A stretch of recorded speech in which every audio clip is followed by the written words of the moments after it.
أين حكام العرب؟ لن أناديكم يا حكام العرب لأنكم ستعتذرون وتكتفون بالهرب. سآمركم ونفذوا.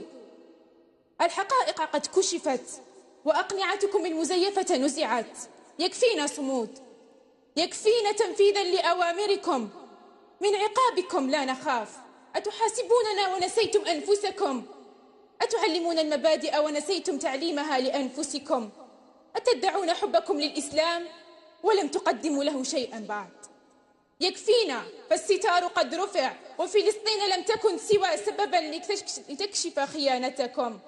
مؤسف أمركم يا عرب، فغزة قد اغتصبت بلا سبب، وفلسطين دمرت، والأقصى سيؤخذ منا للأبد. فكل قيمكم كذب. أين الإنسانية؟ أم أنكم تظهروها في المجالس الدولية؟ أين ذهبتم بمبادئ الإسلام؟ أم تبخرت خوفا منهم؟ هؤلاء الذين يدعون صداقتكم، هؤلاء الذين دمروا أوطانكم. لا تدعون للقدس الحماية، لا تدعون للقدس الحماية. نحن على دراية بألعابكم، فاحذروا. دعونا نذهب لفلسطين وحاسبونا إن لم نرجع منتصرين. أعطوني قلما وورق، واعطوني حجرا فقط، واعدموني إن لم أنتصر. لك الله يا فلسطين لا تخافي صهيونيا، لك الله يا فلسطين لا تخافي صهيونيا. السفهاء بالأقوال يدافعون، وما فائدتها إن لم يطبقوا الأفعال. أأصبح القدس رخيص الثمن؟ أأصبح القدس رخيص الثمن أم لا قلوب لكم؟ أم تخافون هجوم إسرائيل؟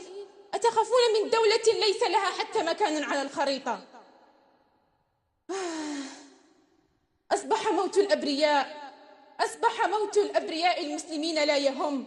وإن ماتوا من بدين الله قد خلفوا وكفروا وارتكبوا الجرائم وقتلوا. تبادرون بالتعازي وتضعون الحداد لأيام وأشهر. دماء الأقصى تسيل ولا أحد سئيل عما يحدث أو يصير، فقد يدعون العجز. ثاني بيوت الله منا يسرق، وأنتم الجبناء تشاهدون بصمت، مهتمين بالمقاعد، ونسيتم الأقصى وتركتموه في أيدي الصهيوني يواجه الموتى. متى تفيقوا من سباتكم يا عرب؟ متى ينتهي مفعول الحقن التي أعطيت لكم؟ شكرا لك ياسمين.